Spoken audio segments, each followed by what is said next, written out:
The following was recorded during the COVID-19 pandemic through Zoom meetings in accordance with local health guidelines.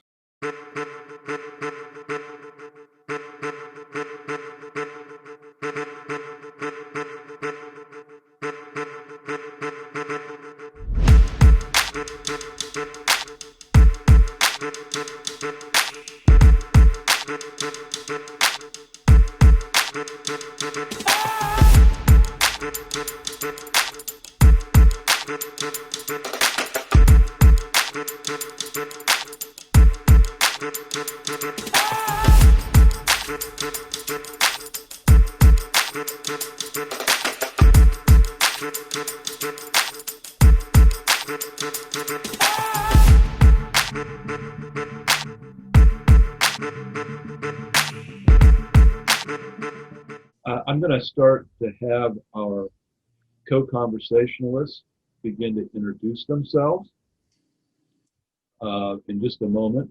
But I first of all want to introduce Greg English, who needs no introduction to most of us.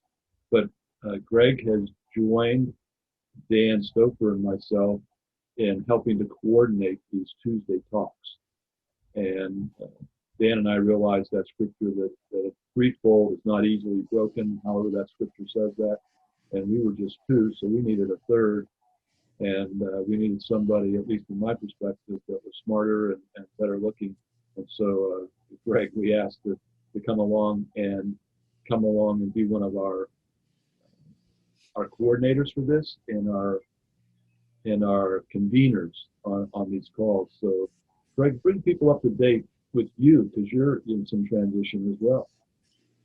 The way I was able to serve on the board and president of CSRM for 7 years is just Greg told me I was doing it, similar to that introduction. So that's how it works, and just the way it goes. So I've been in sports ministry for about 20 years, both international and national experience.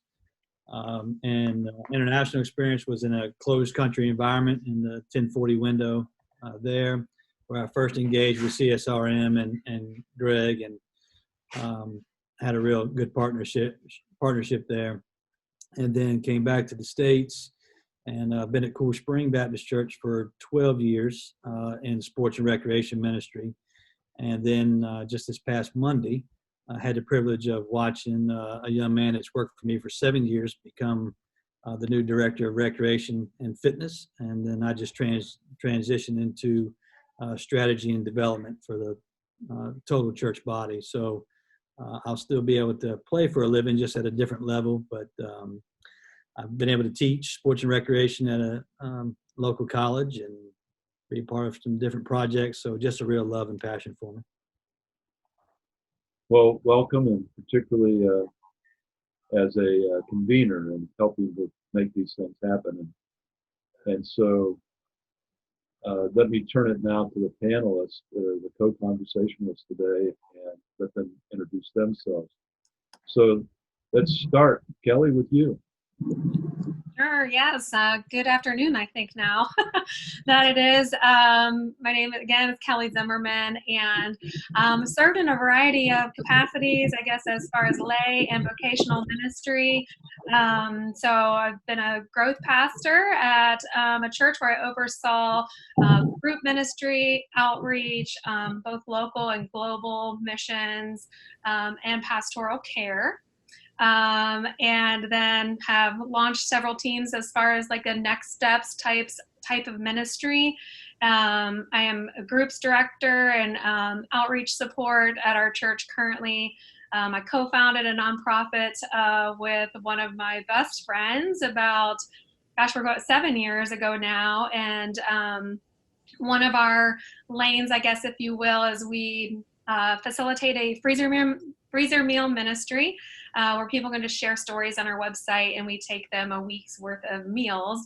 But then our other lane is just really trying to equip people to live intentionally the small moments of life, to be the light in the world. And we do execute, we have now, this will be our 6th year, albeit virtual, this year, a 5K on January 1st. So it's kind of our way to encourage people to put a stake in the ground for the year, and both serve and take that health perspective at the start of the year. We have a meal packing kind of component to that, where we pack meals as a component with the race to impact the homeless in our community. Very good.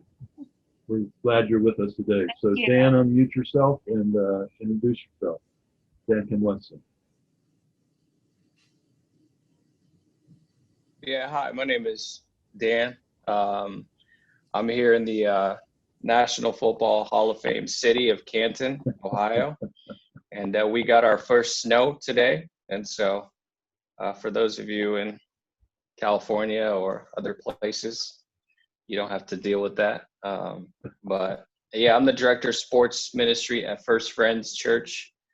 And yeah, just have the privilege of leading this ministry, and which has been just a beacon of light to this community for 60 plus years. And so it's an honor and a privilege to step in. But I think my biggest accomplishment is being husband to my wife, and then now we have 3 daughters. And so that's takes up the majority of my time and mental space and energy. And so that's where I'm at. And how old is the youngest one? Are you getting any sleep yet? So we have a 2-month-old, a 1.5-year-old, and a 4-year-old, basically 4. She'll be 4 in January. So no. Yeah. Well, welcome, Dan. And Thank you. Paul, introduce yourself. Yeah, hi, I'm Paul Steen. I'm out in the Los Angeles area. No snow here. We get to look at the mountains to see the snow or drive up there, but we're not burdened with that at all. I'm a pastor of a Trinity Baptist Church in Downey, California, a suburb of LA, probably 15 minutes over to LA. I've been burdened for lost people most of my life, and have served in a couple local churches. The church that I started sports ministry in about over 20 years ago was a local church here in town that had suffered decline. And the pastor, I was doing college ministry, and he asked me about sports, and of course, let's do it. I had run the city sports league for a number of years, and he knew that. So he asked if I could come up with a plan and come up with an idea to do it. So we did that, and that church was able to blossom and become fruitful one more time. And then I was at Talbot and School of Theology at Biola University. I taught Christian Ed and sports ministry there. We only did sports ministry one time because when we ran the class, we only had like 15 people sign up. So they said, we can't afford to do that again. But I enjoyed doing that, and I continued teaching Christian education there. And that's where I got my degrees too there.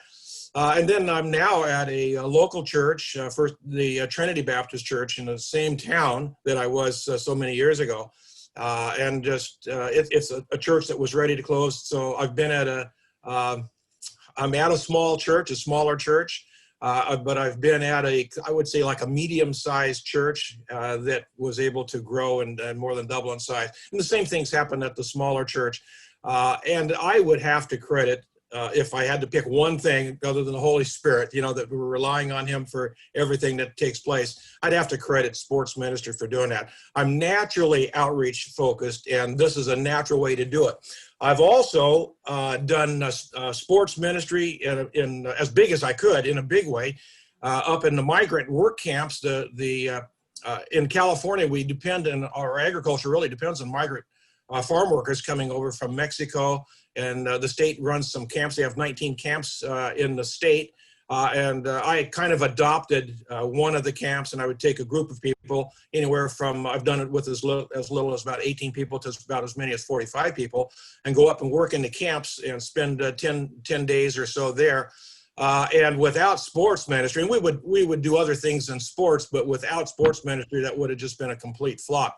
So I've seen just in that situation, just hundreds of people come to Christ through the use of sports in these migrant camps, because it's just a natural. And in the local church, I would say I've seen thousands of people come to Christ over the years because of sports ministry.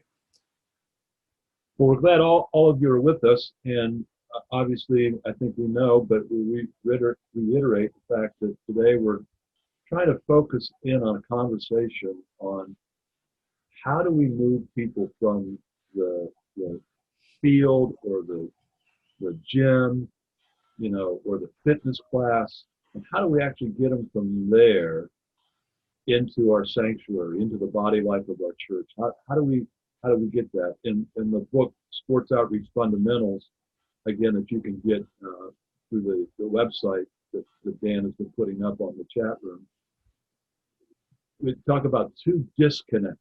The first one is to get people from the community into your sports rec and fitness. And how do we do that? We're assuming that we've already done that. That's not the focus for this. The second disconnect is how do we get them, once we get them in the sports rec and fitness, how do we get them into the body life of the church? And so we're asking our conversationalists today to help us think about this in some ways, in terms of best practices, protocols, policies, relationships, however they want to go. And so that's where our conversation is going to go here.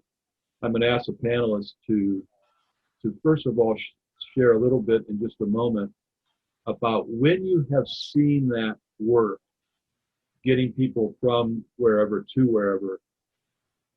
What were the major criteria, or what were the basic rudimentary elements that needed to be there that made that happen? What makes that transition happen?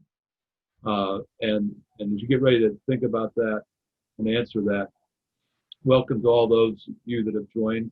And we ask everybody to mute themselves so that we don't get any background. And also go into the chat room and just introduce yourself to us. And if you've just started in, you can scroll back through the chat room and you can see the other folks that are here where you're at.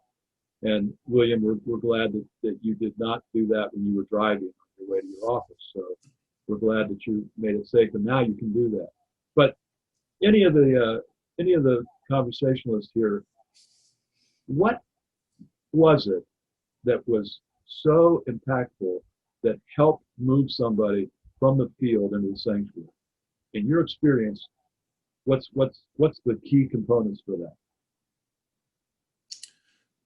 Well, I can say from my experience, it starts before you ever see the sports ministry seasons begin. It starts with your planning, that you adopt a purpose, you focus on a purpose of who you're trying to reach. For us, now this is my experience trying to rebuild two different churches.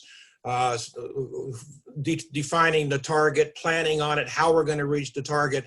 And then once that's been decided upon and agreed, and this is after prayer and just asking the Lord to guide, then it becomes more of a natural thing that everything you do is related to those target people. So I think it's a focus on people that you've decided you're trying to reach. Not that we would ignore anybody, but that you are gearing everything you do other than the sport itself, that you're gearing everything you do that's peripheral towards that target group. I think it starts before the season starts. Excellent. Others? I would agree with that.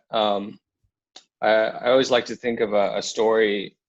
His name is Matt Sutter. He's our director of soccer. He oversees our soccer program.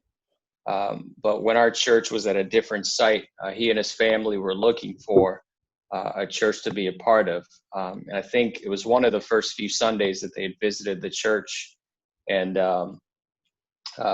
somebody from the front made an announcement that, hey, we have a hockey team here at the church. And that's the one thing literally that captured him and said, hey, this is our home church. Because he'd enjoyed being there a couple Sundays before, but knowing that there was something specifically for him, he was able to connect. But that's kind of a unique story. But I think the biggest thing for us that I've seen is a relationship, either with directors of leagues or with people from our church, where somebody could say, hey, come to church with me, and come and connect in our body. And so when somebody new walks into our facility, to worship, they don't feel like an outsider. They know somebody, that they're sitting next to someone, that there's been an invitation. And so I think just in my short experience here at First Friends, that's what I've seen, is that people who are playing in our leagues from our church invite others who are looking for a church or don't have a church home, and just having that point of connection. So relationship is key for me.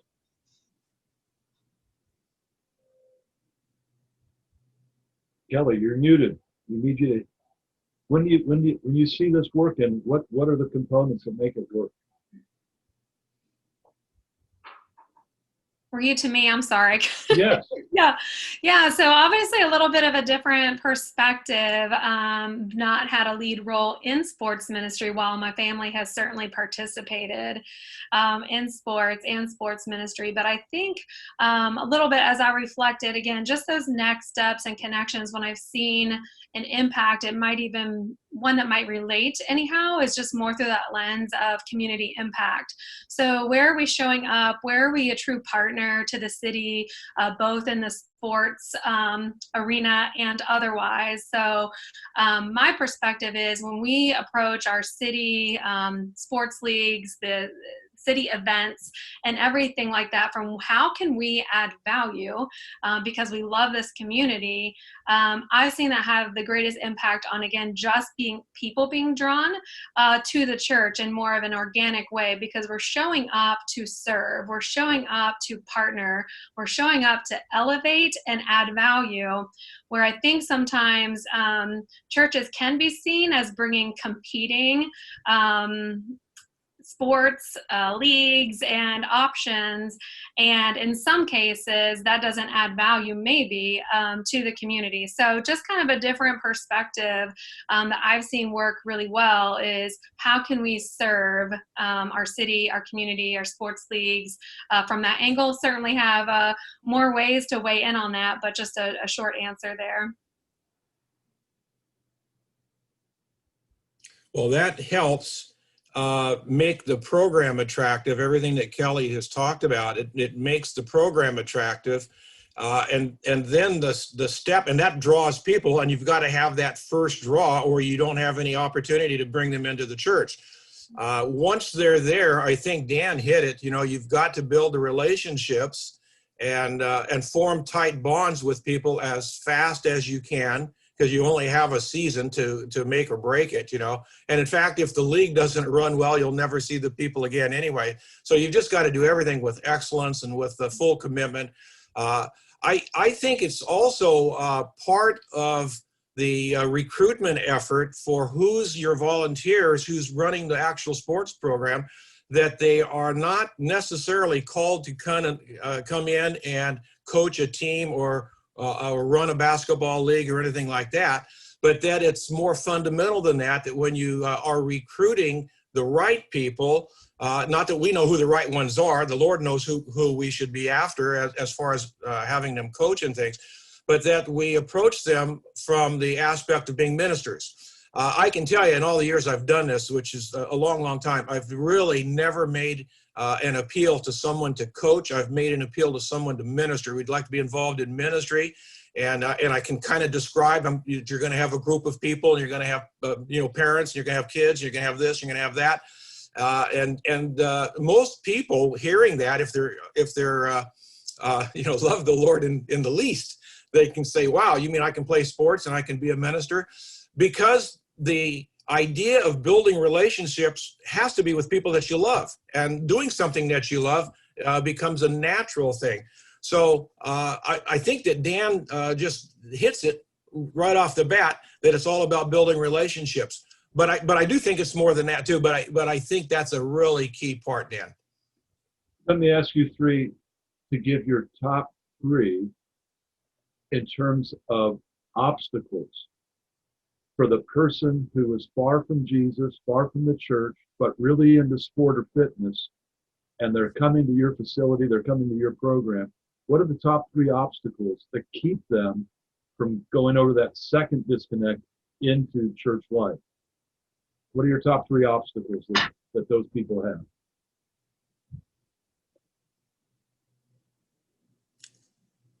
Wow. Okay. Listen, well, we've only got a short time, so I'll jump in. Well, I think that the in my area, there's been I'm just going to mention the top obstacle, maybe not the top three because it was such a huge obstacle. We had to deal with this. The church that I originally started doing sports ministry in some over 20 years ago had declined by about 60% from its heyday. And the church had failed to adapt to the community.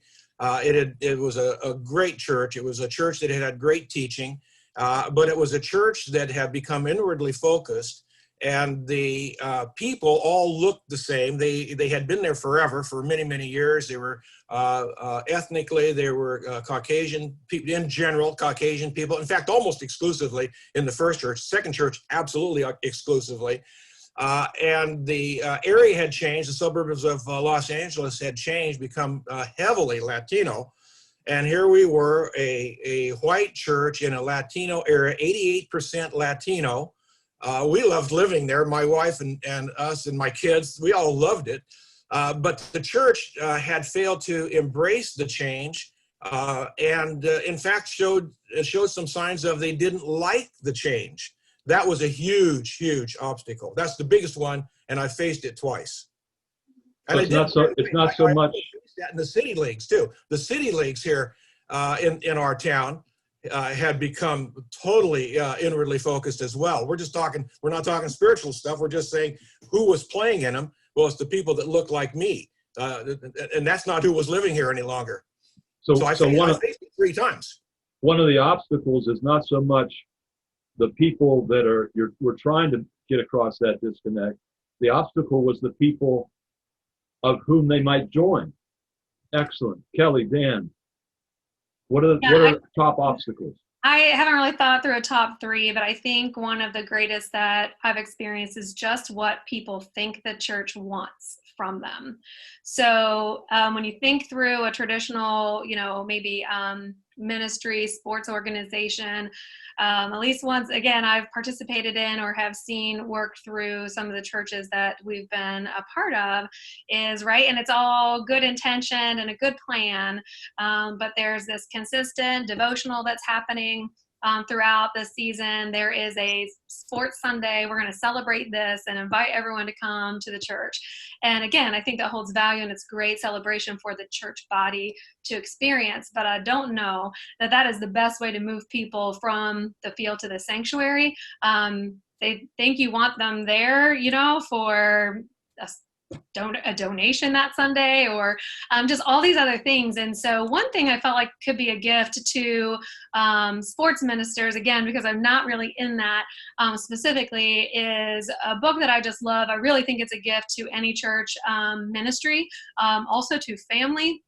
I don't know if any of you have ever read The Power of Moments, but the bottom line is our lives are filled with defining moments, and the premise of the book is that we can create those, we can build those. And I think the old quote of nobody cares how much you know until they know how much you care is just so important here, and just would encourage everyone to think through how can you break the script on these moments. So I think there's so many throughout a season that we can elevate, again, an experience. We can bring a moment of pride differently than a trophy or a medal, for a kid. How can we celebrate them in a way maybe they're not being celebrated anywhere else in their lives? There's 2 more. I kind of made some notes because I thought I might forget them, but connection, obviously the biggest one.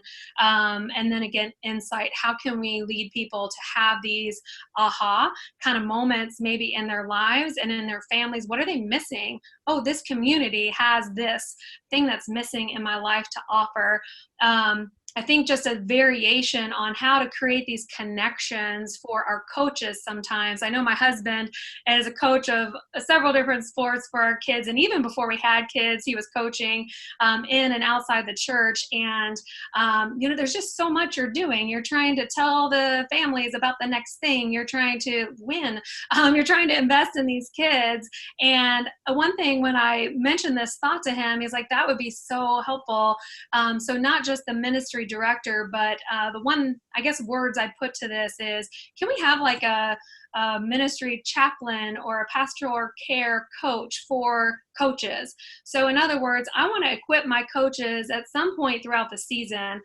What questions can I have you asking the kids, or maybe even the parents, depending on, what the league is or what the age group is, that I might be able to uncover a pain point in their lives? Because if we can show up in that space, I think, again, if we can show that as the church we care about the people and not about getting them to our building, it goes a long way. And people are in pain, they're hurting. Single parent families, right? We uncover some of these things throughout seasons anyways, but how can we just be really intentional on maybe meeting a need? Again, just a quick example. If I know there's a single parent family or someone's away or whatever, there's just a tough time.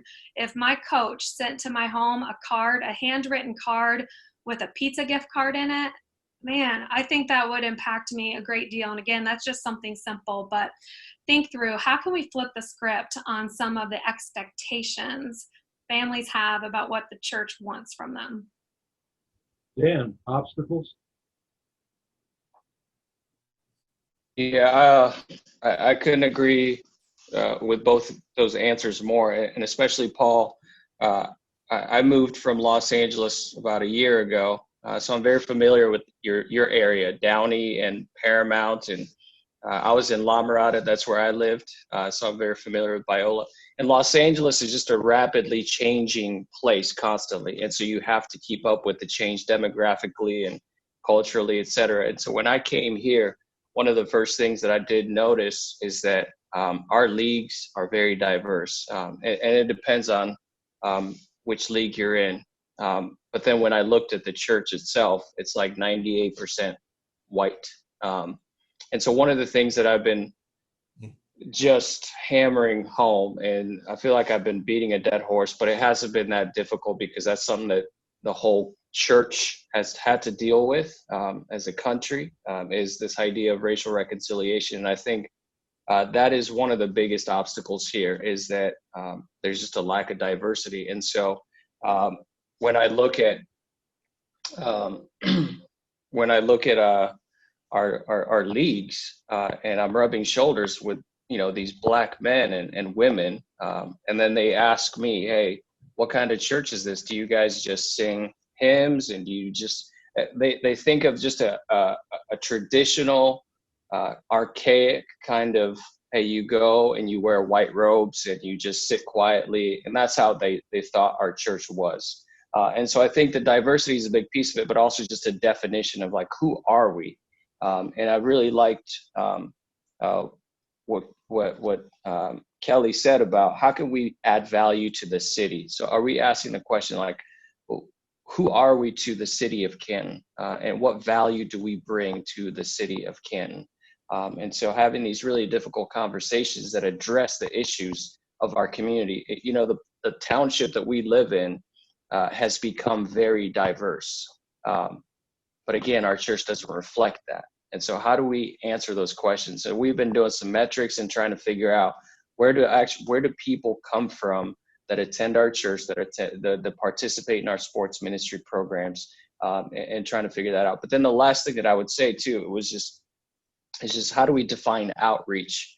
And Kelly, I think you hit it hard. Is what is truly outreach? Is outreach just bringing a bunch of people here to play sports and then we get a pat on the back and say, hey, good job? Or is there a deeper level that we need to teach our people in our church to see that this is an outreach opportunity, that you can be a missionary on our campus, that the mission field is coming to us. And so how can we be intentional in helping teach our people in our congregation to actually go out on the soccer field?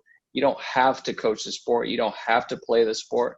But my goodness, you can love on the parents. You can adopt a team and pray for them. You can, there's a myriad of things that you can do to support those families and those individuals that come onto our property.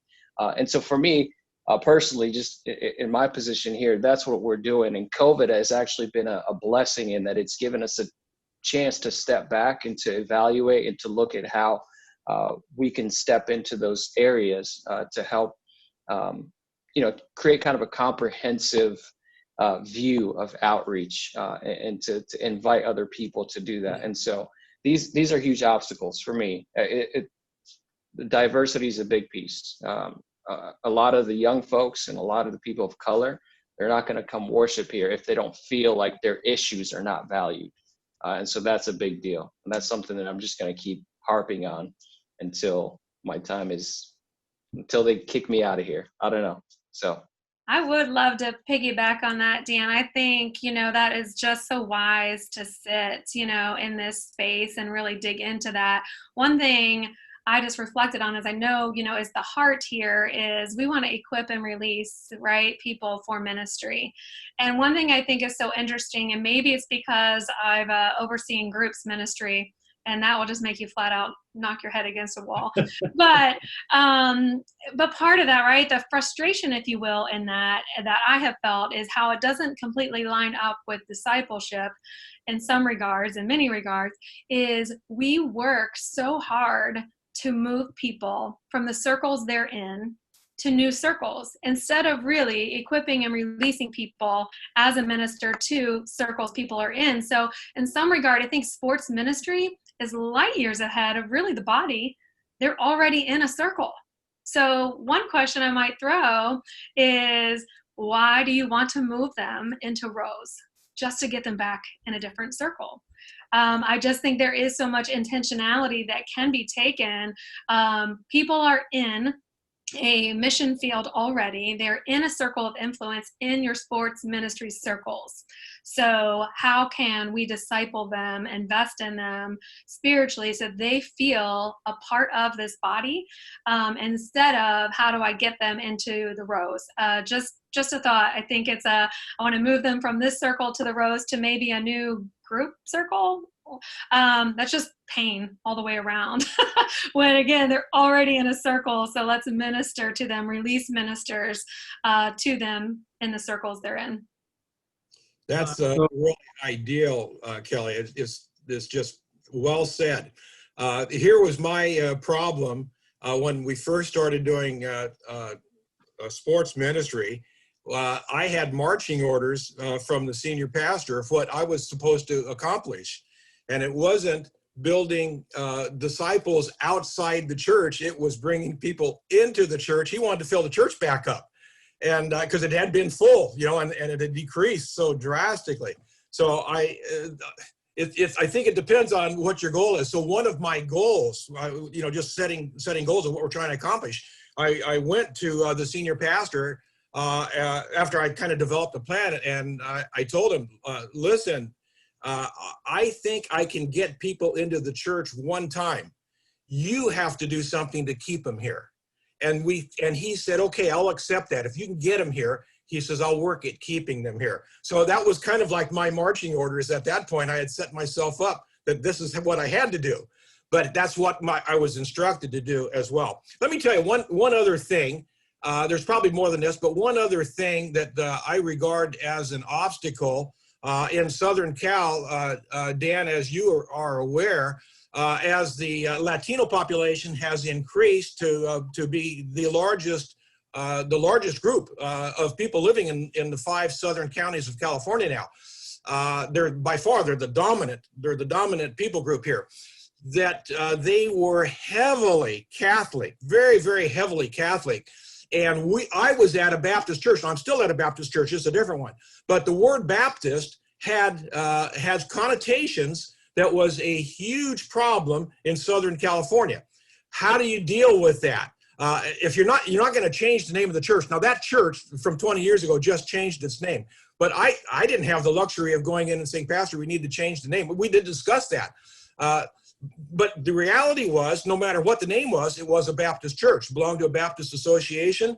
It had Baptist theology. And the Catholics had been taught by their priests that Baptists are bad people. This was a huge obstacle. They didn't even feel very comfortable at first getting Latinos to come to the church to play. We were playing basketball in the church gym.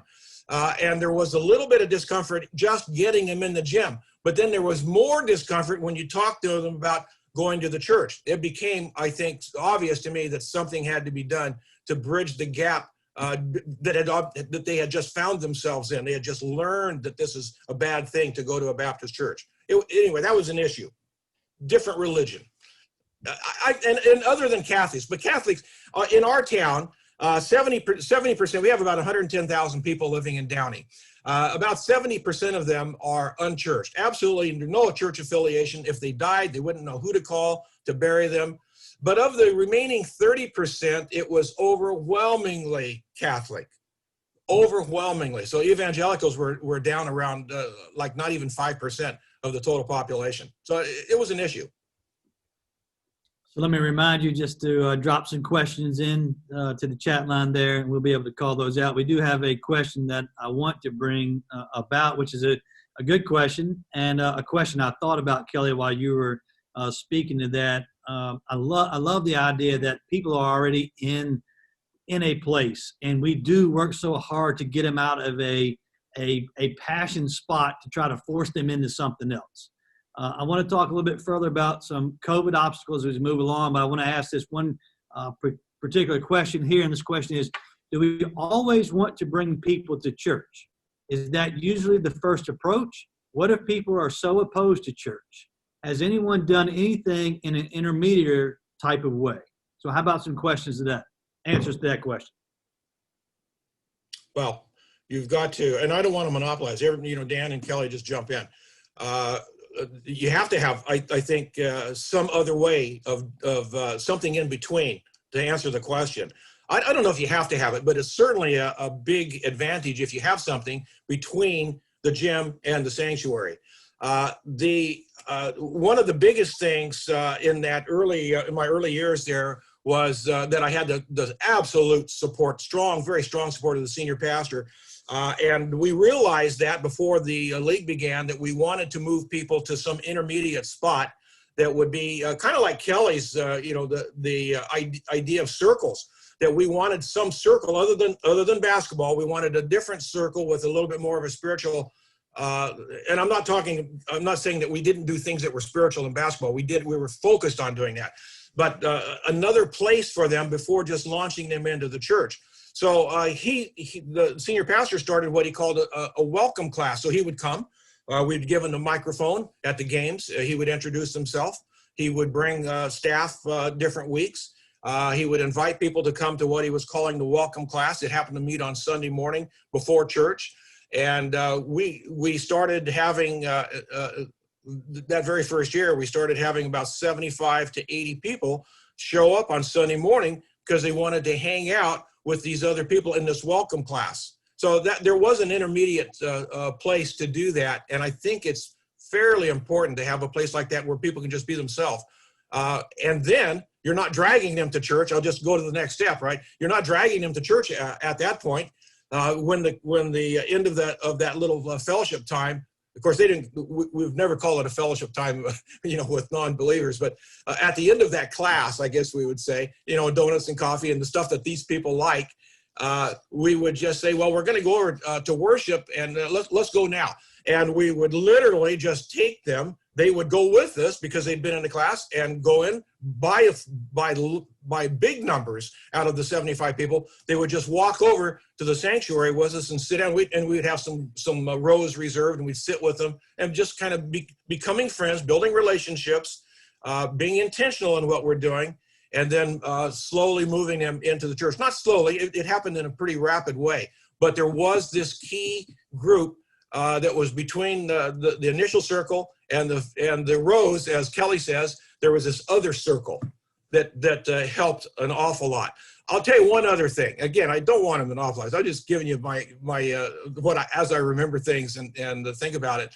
After our first season was done, we didn't know what to expect, and so we had a closing ceremony. You're probably familiar with that. like Upward Basketball would do. Now we didn't use Upward Basketball, but we decided we would host a big celebration and hand out trophies and all that, get people there. And we had about 3,000 people come. This was just unbelievable. We had no idea people were going to come like that, But here we are, got about 3,000 people, and we invited the people that day to what we would call it an alpha class.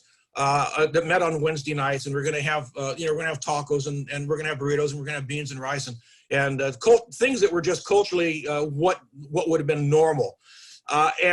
So we invited them free of charge. We did kind of alpha class stuff where we took them away for a weekend at our expense, not at their expense. And by the end of that, I think it was about a 9-week class that we did. We spent 9 more weeks with about 100 more people out of the 3,000 people. About 100 people participated in this. Every one of the 100 people had received Christ. Every one of the 100 people were in church. That's the second illustration of the question that was asked. Is there an intermediate place? And we came up with 2 and found that both of them were very successful. If you're defining success as getting them in the sanctuary, and that's what my senior pastor would have defined, he did define it as that is the definition of success. So it worked. Yeah, I would definitely throw in a few other thoughts. I think an intermediate step is wise. I would think, again, I think that's an incredible example. I think most families, if they're skeptical of church, are not going to come to something at church before church. Again, just, what I know about unchurched families and experience with them. I think I've seen, a few things work great. Again, if you want to have this end of year celebration be more of a family fun kind of festival, if you will, right? The bounce houses, the family dodgeball tournaments, something where you can engage the entire family. That's really fun to come to. And when it's free, that matters to a family, especially with young kids. I'm sure, Dan, again, you have these 3 young girls. I remember going to these things, and like a bounce pass at a city event was like $12 a kid for one time. I was like, even if I pack peanut butter and jelly sandwiches, I'm not putting on these bounce houses, So I just think something like that. But also another angle, again, I'm a big kind of outreach gal. My mind kind of spins in that lane a lot, is having something intentional for people to do that serves the community that the church is behind or the church is organizing, but it still affects, again, the community or a pain point. I think, again, right in the space of all things that are a struggle right now. So it may not be a fit to do, obviously, a big outreach event, but inviting that team, even if this is on the coach level, I think people, when they serve together, they connect. This is a big connection point. People, even if they're non-believers, care about what's going on in the world and about people who are hurting. So I think it's a great opportunity to invite people to serve. We care about the same things, as the church, as non-church people. And it's a great way when you serve together with others, they'll get to know your heart. They'll get to see that you serve because of the love of Jesus.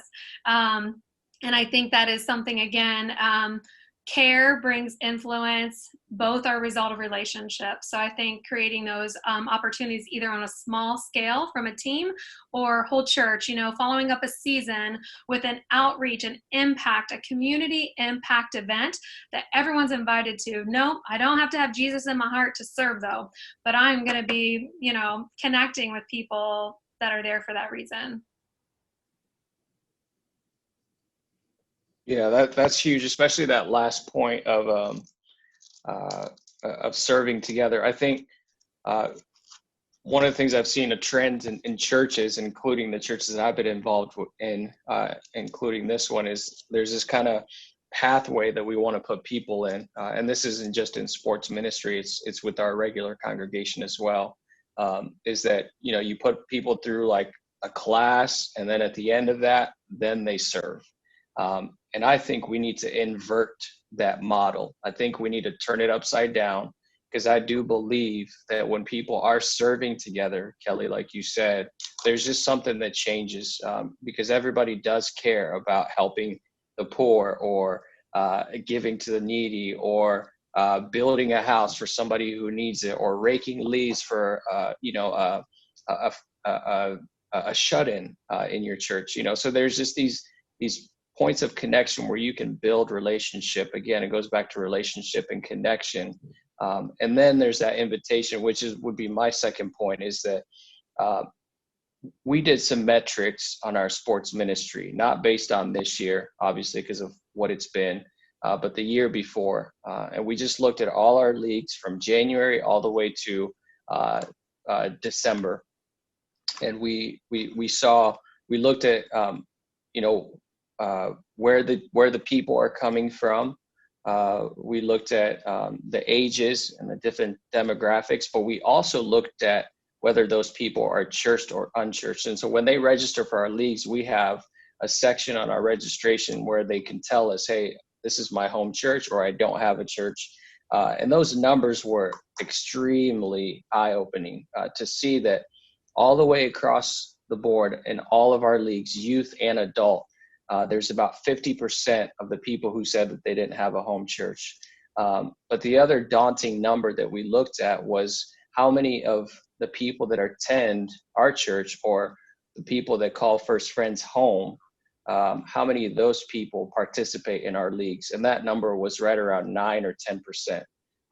And in a program that had about 1,500 people come out and participate last year, at least just on the participation level, not coaches and et cetera, that was low. And so one of our things is, how can we increase people who are living on mission? So if our church is doing and encouraging people to live on mission, and to see everything that we do, youth ministry, children's ministry, sports ministry, that, hey, we are on mission together. And again, you don't have to play the sport, you don't have to coach the sport, but man, just come out and hang out with us and invite a family, invite a team over for a team dinner. That's a thing that sports boosters do already, and parents do already for teams. And so if you could adopt a team, invite them over for dinner, you're building relationships, you're hanging out. So I do think that that's kind of that intermediary, that in-between spot where people can start to build relationships over the course of a season. And hopefully 1, 2, or 3 people from that group will want to come join our youth group. They'll want to join some of our connect groups. We have, again, all kinds of other, because then you discover, this person needs Celebrate Recovery. Let's get them connected in that. This person needs AA. Let's get them connected in that. This person just wants to go in a deeper Bible study. Let's get them connected in that. They're interested in worship music. So how can we train them up in order to use their talents and gifts? And so I think living on mission and training our people to live on mission is a big deal. And I know books have been written about that, but how to actually do it is the challenge. And so that's what we're trying to take a step back and say, how can we actually empower and equip our people to help us? Because I have 3 staff members right now. We can't serve 1,500 to 3,000 people a year and invite them to come to church. So an email is not going to cut it. There is one resource that came out this past year by Shauna Pilgrim, and it's she serves, and her family actually live in San Francisco. And it's a book entitled "Love Where You Live," and it really speaks into a lot of these things that you're talking about having a natural relationship with people, the why of that relationship that falls into circles you're already in. And in the back half of that book, it has the idea. I remember the old book called Concentric Circles of Concern. You remember? Some of you may remember that, but this one really draws circles in different ways. So I just kind of went through it a while back. I had her had one of her friends on a podcast that I did that kind of went through that. And I live in the inner city, and so my wife and I just went through it. It's just a really good tool. So came out just this past year, so you may want to look at Love Where You Live, and maybe that's a tool that you use to disperse people in that process. So just something that you can think about. We do have about 30 more minutes left in our conversation here. And as we've gone through some of traditional ideas and some thoughts of what we have done and some celebrations, let's think a little bit into, this is probably really a think tank because we're just kind of getting started. Depending on where you live, you might not be getting started. But what does it look like now with the obstacles of the pandemic? What does it look like with the obstacles, as mentioned earlier, the racial concerns that are taking place? What does it look like with the political obstacles that are out there? And we're going to run into these. And as I was thinking about them, it goes back to kind of what Kelly says. We have to understand the psychological mindset of people and what they're dealing with and change, but we need to have the scriptural processes and the definitions and the message underneath those. So as you begin to engage back into recreation fitness ministry, it's the church and its process now is different. It's been disrupted, right? So what I'm hearing in this is relationships and the value of relationships never changes. And you guys have mentioned that. But what are you thinking now as the church is dispersed, people are dispersed? We're afraid, I don't have another way to say it. People are fearful of engagement, depending on all these kind of avenues. So have you put some thought together of how do you move people? And maybe you have to redefine, it goes back to the question, the intermediate zone. How do you define engaging people within the life of the church community? Any thoughts to that?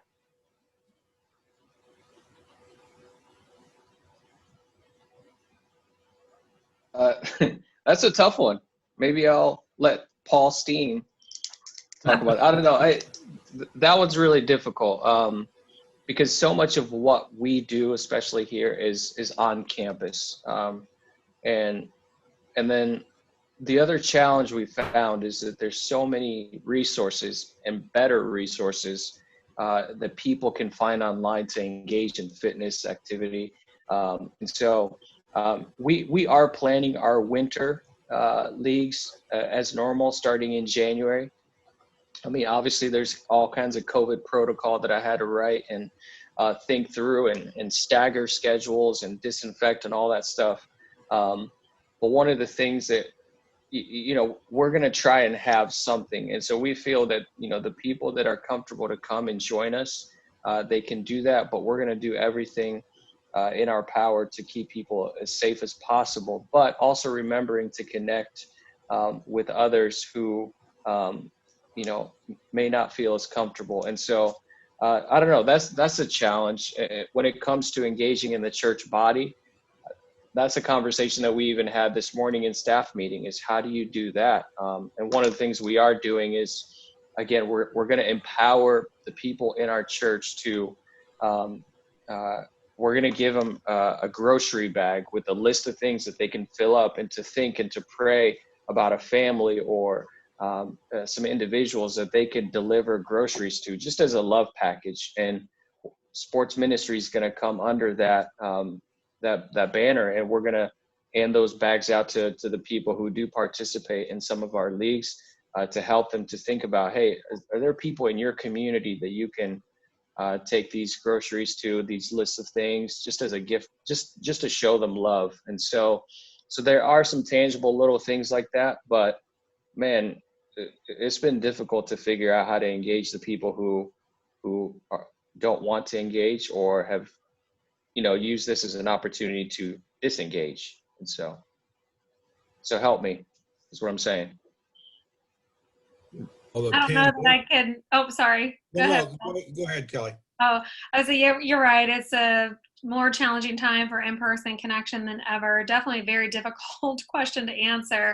I feel like I lean in a little bit to this, power of moments concept for this though, because I think there are things to uncover that, again, maybe the hustle and bustle of a traditional sports season doesn't allow for.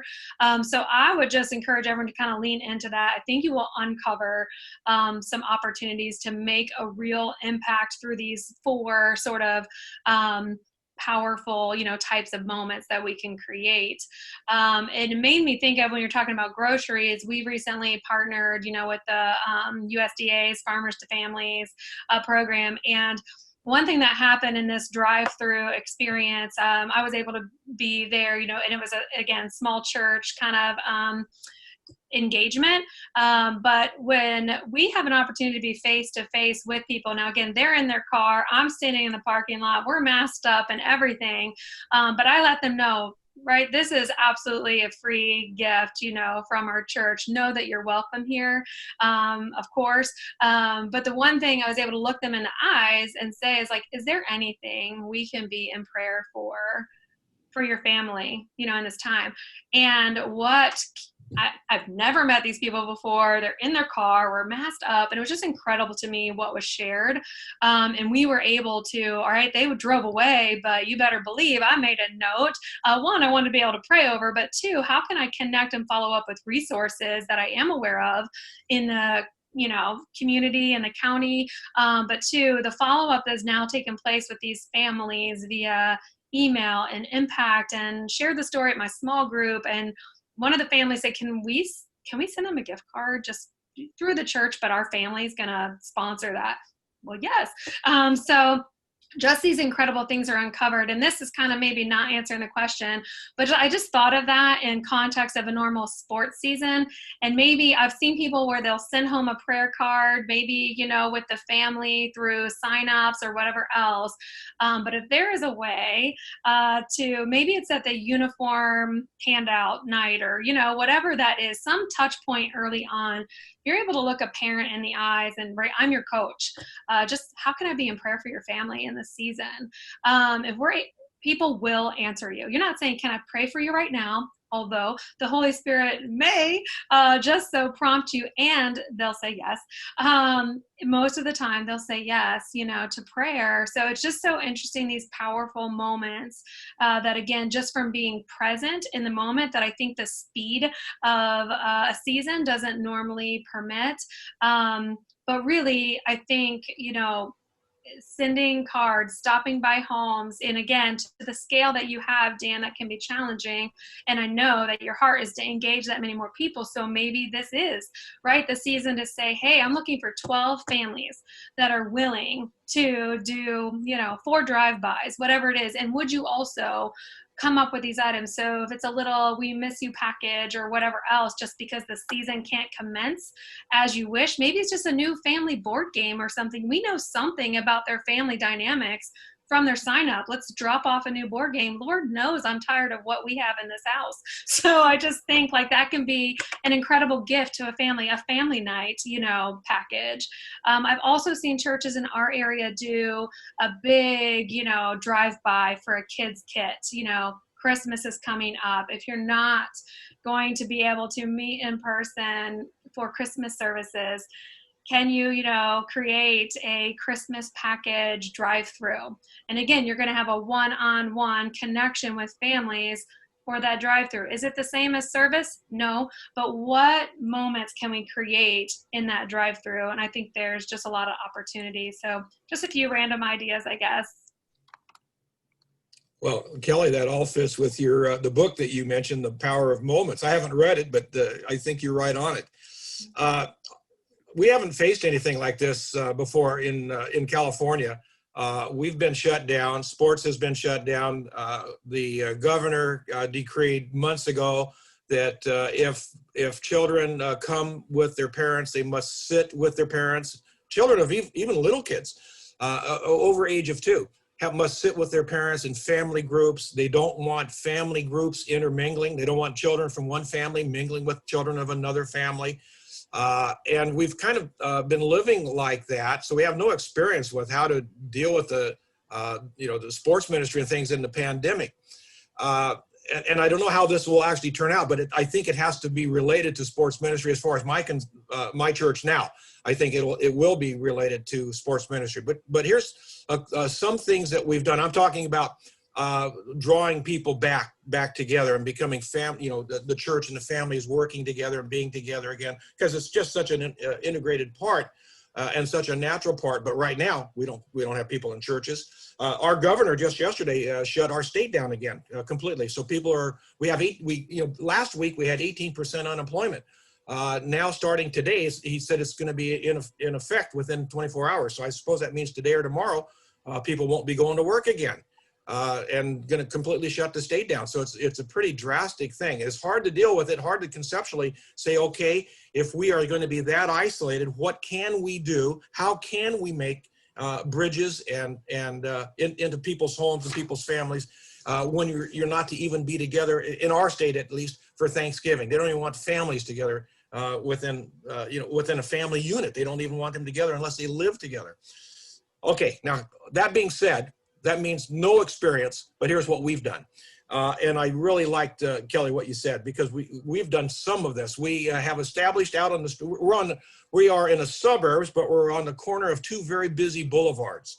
And we have a little bit of grass around the church, so we've got grass right on the corner. We have established a free prayer tent. Literally, we put a sign up that says free prayer. And then some people will stop and say, "You mean you were charging last week?" And we kind of laugh and all that. But we're finding, and we have got some spiritual materials out there, and it's staffed by coaches. Just a couple. It's got to be somebody that's off work. Now this week we're probably going to have a lot of people come out because there's a lot of people off work compared to like last week. I don't think the 18% unemployment rate is going to last in our town. It's probably going to go back to like 60%. But anyway, we established a free prayer tent. We put it out right on the corner. We put a couple signs up pointing in each direction so people can clearly see it. And our experience has been that we have people come, and we're doing this twice a week. We're running it on Tuesday and Thursday morning from 9 in the morning till 11 in the morning. Our experience has been that people will stop. People that we don't know from the community will just stop. So this is not exactly sports ministry, but it's staffed by our sports people, by our coaches. So we'll always have some coaches there, and they will listen to whatever the need is. People will stop and things are not well in our town. Things are just not going well. Some people have been sick, not a whole lot, but we've seen quite a actually. We have about 5,000, have had about 5,000 cases of the COVID-19 in our town. So as a percentage, you have to say that's a fairly high percentage. It's probably 4% or so. We haven't had very many people die, very few, but we've had a lot of people get sick and everybody is scared. But we found that people will stop and ask for prayer, not necessarily for COVID. In fact, very few. But their homes are wrecks. There's been abuse in the homes. There's alcohol abuse. There's physical abuse. There's all kind of relational abuse. There's all kinds of things that are going on. People are out of work. They don't know where they're getting their meals. We have stepped in. Kelly, you mentioned like gift cards and things. So the church now, not people individually, but the church has itself bought gift cards to the grocery stores, and depending on the need. But we've always had a benevolence program, but nothing. We've never faced the need that we see now. Let's put it that way. So we have purposely given these cards out to people, gift cards. We're limiting it to no more than $200 per family, but most families might get a $25 or a $50 gift card, and depending on the circumstances, they can get more. But we're doing that. We are praying with people. People are finding some relief by this. I guess you'd say relief. We've had some people come to Christ. That has not been the purpose. We've instructed and just asked the men, and we had a couple women too, but generally it's the men coaches that are off work. They're able to come and do this, but we've asked them to just listen to the need and then pray for the need, and not necessarily try to lead them to the Lord, because then that kind of violates what, we don't want to do a bait and switch thing. We're saying free prayer and we're trying to limit it to that, but we've had people come to Christ. The church is closed. We are videotaping services and putting it out over the internet. The church itself is closed, and specifically, we had been allowed to do outside services, depending on how many people. We're very limited on how many people we could have, but now that was closed down as of yesterday, that there's not to be any kind of meetings in the churches. This is per the California governor. So some churches are rebelling against this, and we've got some, like John MacArthur is on the other side of town from where we are, but he's been very vocal, very eloquent in his defense of that the church needs to be together, and the constitutional issues and all of that. We're not in a position to do that, so we've just tried to be to go along with what the governor has ordered, and so that we're not viewed as rebels within the community. So that's kind of what we've done. Well, we're in that place where the pilot has come on and said it's time to return to your seat. We're going to be landing in a few minutes, so put that seatbelt on. And I'd like to wrap up a couple things here, because I think that there's you're getting a good sense of some consensus about this stuff. The get them there, Paul. You said early on, and the question was, get them there. Is that what we want to do? Are there not some things in between? And keep them there. And I know that there was a number of churches. The first time that I came upon it was a church in Seattle that planned a year-round calendar around a softball league, and that they held a softball league for men. They started to recruit and put people on teams in April. It was a you and who. You were the person in the church. You couldn't play if you didn't have a who, somebody who wasn't in the church. And you came to play softball. You played all summer. Then in September, for 4 weeks, they took and invited everybody from the softball league, all the yous, all the who's, to go to a different park each one of the Sunday nights. Played volleyball over there, softball there. They got a lot of water out there. They did water skiing. They did all those things. And then the preacher of the church, the pastor of the church, would give a thought for the day, a vesper message of 5 minutes. Then the next thing was, we would invite you to come in the fall to Christmas, to the Christmas Eve service, because that's when a lot of people will come to a service. At the Christmas Eve service, they said, make a New Year's resolution to think about your faith. We have a series, and there's a lot of different of these things, explore Christianity, etc. And it was at a restaurant for 4 weeks. Come and explore that. Then they invited them to you can see where this is going. But they planned it, and they had their circle of the whole year planned. And they saw this moving them from this thing to this thing to this thing to this thing, all built around the you and who relationship. And so this eliminates a lot of the obstacles. And that was a positive. I'll give you a negative one, that I showed up at a church service, and they had invited a whole bunch of people out of their sports leagues to come for their Christmas worship service. And the preacher preached on giving, financial giving. And he said, I'm going to tell you why this is perfect, because this is when God gave his son to us. And so we need to give back to God. Well, for these people, that this is the first time that they'd ever been to church, that was not the message that was needed. And all you want is money. And so as we think about where do we take them, we also have to begin preparing our senior pastors, our church. There's going to be this influx. How are we making the worship service conducive to that person that is coming in?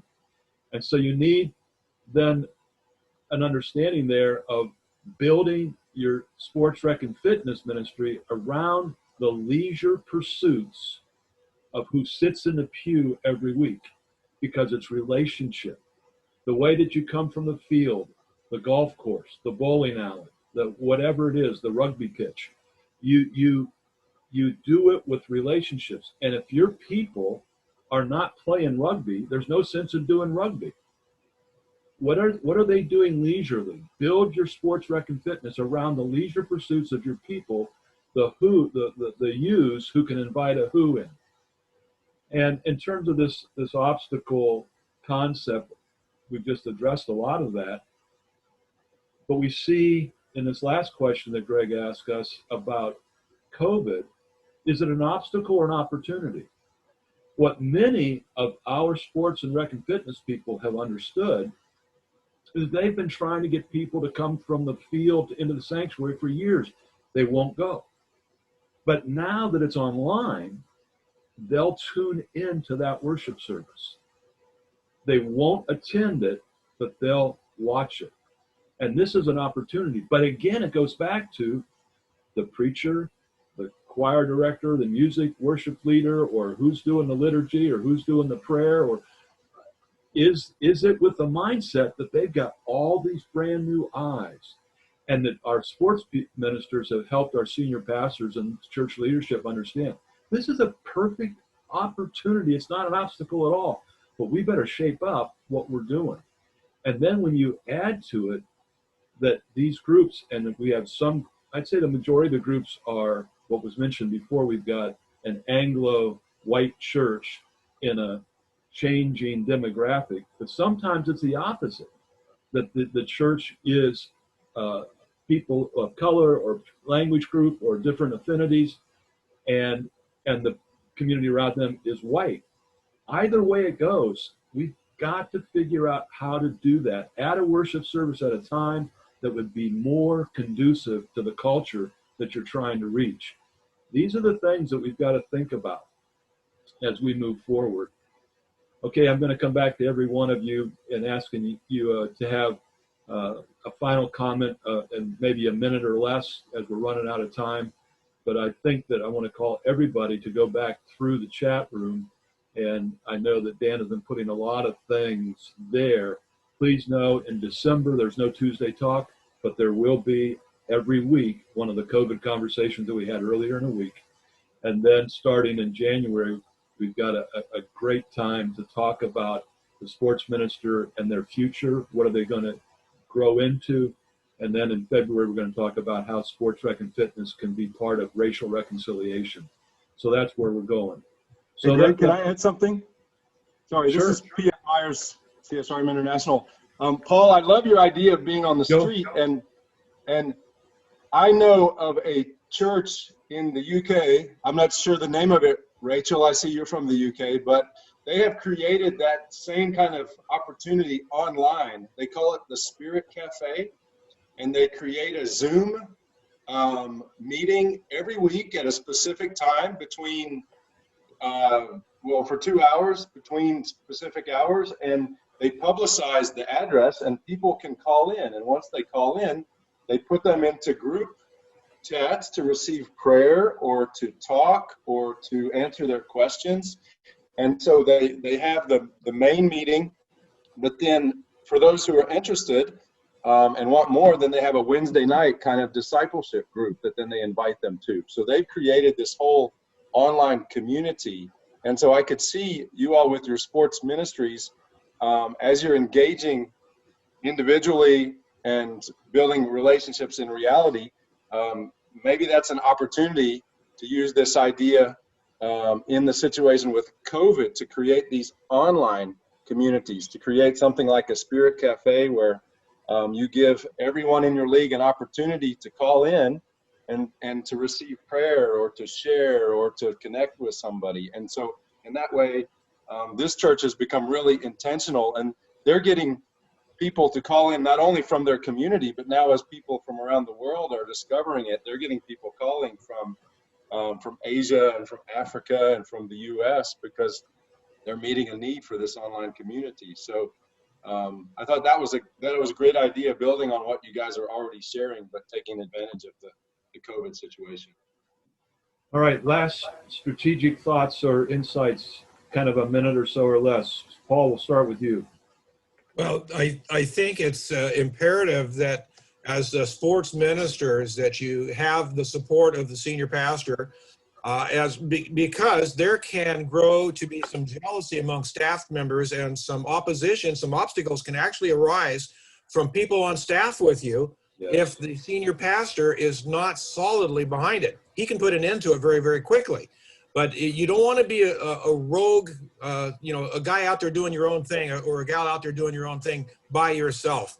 That it really requires, I'm talking as far as your department or your sports ministry, that it's really integrated into the church. And the only way it can be done, I think, is to have the support of the senior pastor. And Greg, you kind of mentioned some of the things. We've got to get the church ready for these people to come in. Now we're talking now, other ways to do that with Zoom and such like that. But ultimately, we've got to do that because we really haven't talked a whole lot today about, well, how do you get them in the church? How did you do it?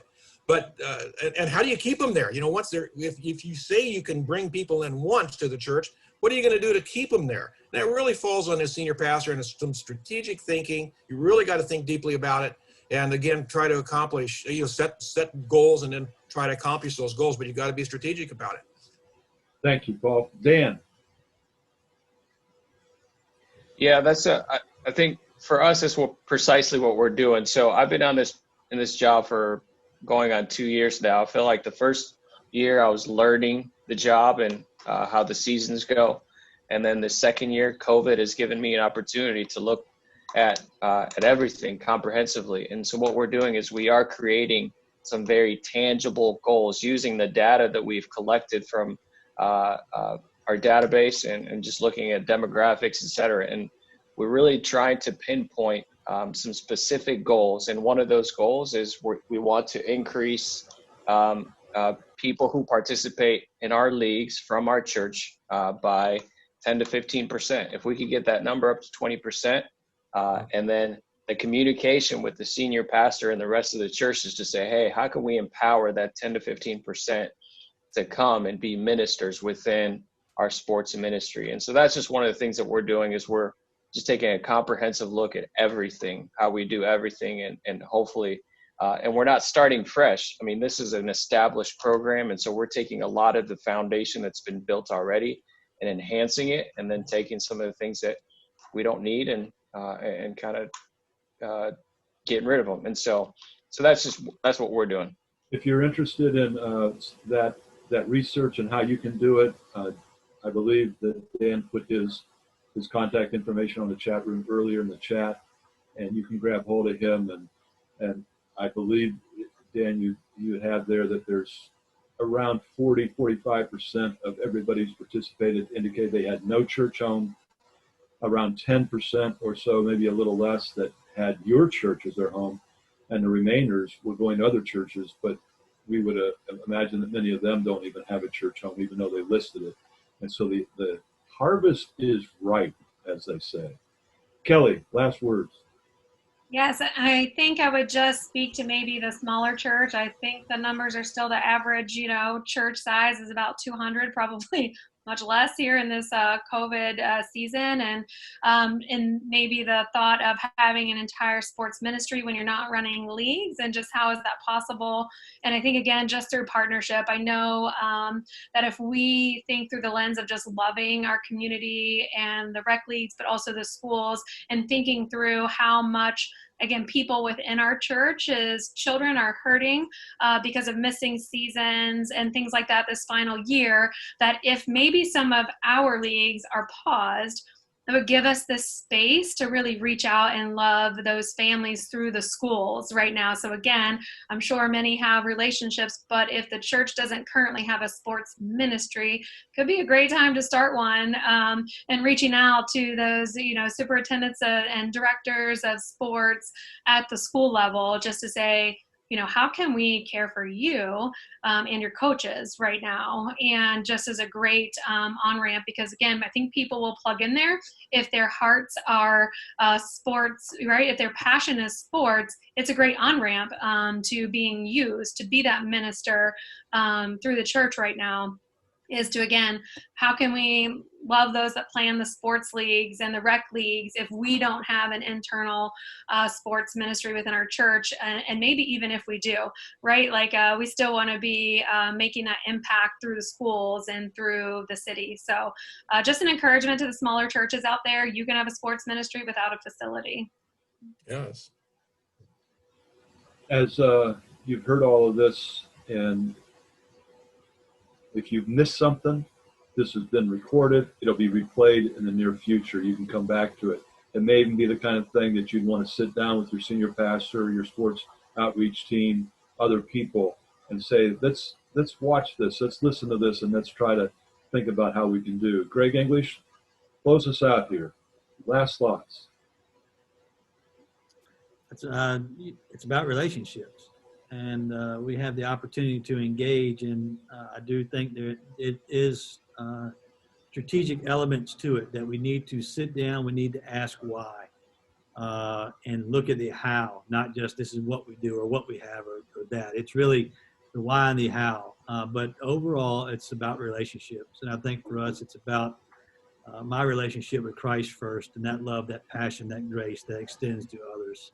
And I do think there is a great opportunity. It's a different opportunity within sports and recreation ministry, but through partnerships, through the online opportunities, through the smaller leagues or the smaller fitness classes, that no longer it's about attracting by number, but it's about developing through relationships, then I think we're going to find a way forward in this. So God is still at work. It's different than what we've ever known, but yet it doesn't diminish the fact that He is at work and moments are happening in people's lives. And so how do we move through that? So really good conversation.